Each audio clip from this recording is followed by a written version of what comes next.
നടുവിന് നല്ല പെയിനാണ്. പെയിൻ കൂടുമ്പോൾ നമ്മൾ ഫ്രസ്ട്രേറ്റഡോ ഇറിറ്റേറ്റഡോ എൻ്റെ ചുറ്റുള്ളവരുടെ സന്തോഷത്തെ കൂടി ബാധിച്ചു തുടങ്ങിയപ്പോഴാണ് എൻ്റെ കൊളീഗിൻ്റെ അപ്പ doctor Ashwin Shankar IREC back pain ക്ലിനിക്കിനെ പറ്റി എന്നോട് പറയുന്നത്. നടുവേദനയുമായി സ്ഥിരമായി വരുന്നത് പ്രധാനമായും IT പ്രൊഫഷണൽസ്, പിന്നെ വീട്ടമ്മമാർ.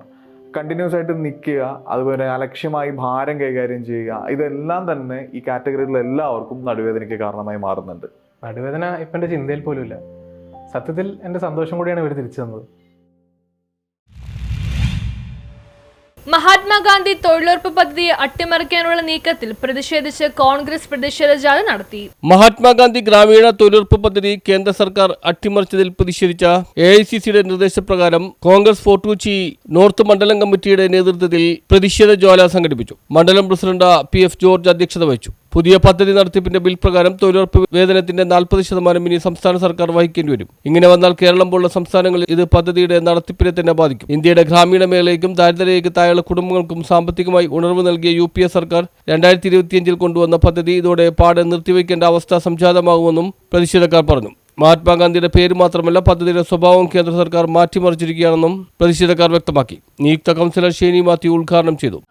ഉണ്ടായിരിക്കുന്നത് കാരണം നമ്മുടെ മഹാത്മാഗാന്ധിയുടെ പേര് മാറ്റുന്ന ഒരു സാഹചര്യത്തിലേക്കാണ് ഈ തൊഴിലുറപ്പ് പദ്ധതിയിൽ നടക്കുന്നത്.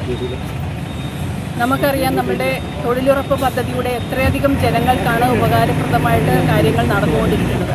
എന്നാൽ ആ രീതിയുമെല്ലാം അട്ടിമറിച്ചുകൊണ്ട് പുതിയ നോംസ് അതിന് കൊണ്ടുവന്നുകൊണ്ട്, അതായത് നിലവിൽ 25% നമ്മളുടെ കേരള ഗവൺമെൻറ് പണിയുപകരണങ്ങൾക്ക് നൽകുന്നത്. എന്നാൽ ഇന്ന് അതിൽ നിന്ന് മാറ്റിക്കൊണ്ട് 40% വേതനം ഉൾപ്പെടെ സ്റ്റേറ്റ് ഗവൺമെൻറ് നൽകണം എന്നുള്ള ഒരു വസ്തുതയിലേക്കാണ് കേന്ദ്ര ഗവൺമെൻറ് ആ ഒരു സിസ്റ്റത്തെ കൊണ്ടുവന്നിരിക്കുന്നത്.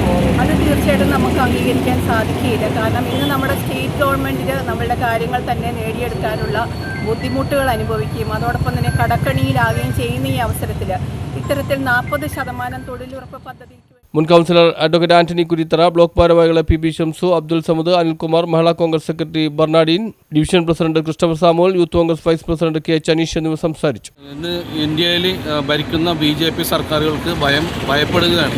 നമുക്കറിയാം, ഇന്ന് രാഹുൽജിക്കെതിരെ കേസ് കൊടുത്തതും സോണിയാഗാന്ധിക്കെതിരെ കേസ് കൊടുത്തതും എല്ലാം തള്ളിപ്പോയാണ് ചെയ്തേക്കണം. അപ്പോൾ കള്ളക്കേസുകൾ കൊടുത്ത് കോൺഗ്രസ് നേതാക്കന്മാരെ ജയിലിലാക്കാനുള്ള ശ്രമം ഇതോടെ പാളിയിരിക്കുകയാണ്. നമുക്കറിയാം, സാധാരണപ്പെട്ട പാവപ്പെട്ട വീട്ടമ്മമാർ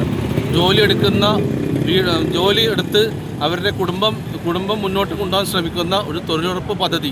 നമുക്കറിയാം, സാധാരണഗതിയിൽ ഒരു പ്രദേശത്ത് പാവപ്പെട്ട ഗ്രാമങ്ങളിലും പാവപ്പെട്ട പ്രദേശങ്ങളിലും സ്ത്രീകൾ അവരുടെ ജീവിതമാർഗം മുന്നോട്ട് കൊണ്ടുപോകുന്നതിന് വേണ്ടി ഈ പദ്ധതിയിൽ ചേർന്ന് 2005 ഇവിടെ ഉണ്ടായിക്കൊണ്ടിരിക്കുന്നത് അതിൻ്റെ ഒരു സൂചനയാണ്. ഇന്ന് ഈ എല്ലാ സ്ഥലങ്ങളിൽ നിന്നും മഹാത്മാഗാന്ധിയുടെയും നമ്മുടെ രാജ്യത്തിന് സ്വാതന്ത്ര്യം നേടിത്തന്ന മഹാത്മാക്കളുടെ പേരുകൾ നാമകരണം മാറ്റിക്കൊണ്ട് BJPയുടെ ഗോൾവാക്കറിൻ്റെയും സവർക്കറിൻ്റെയും പേരുകളാണ് ഇന്ന് അവർ ഉൾക്കൊള്ളിച്ചു കൊണ്ടുവരുന്നത്.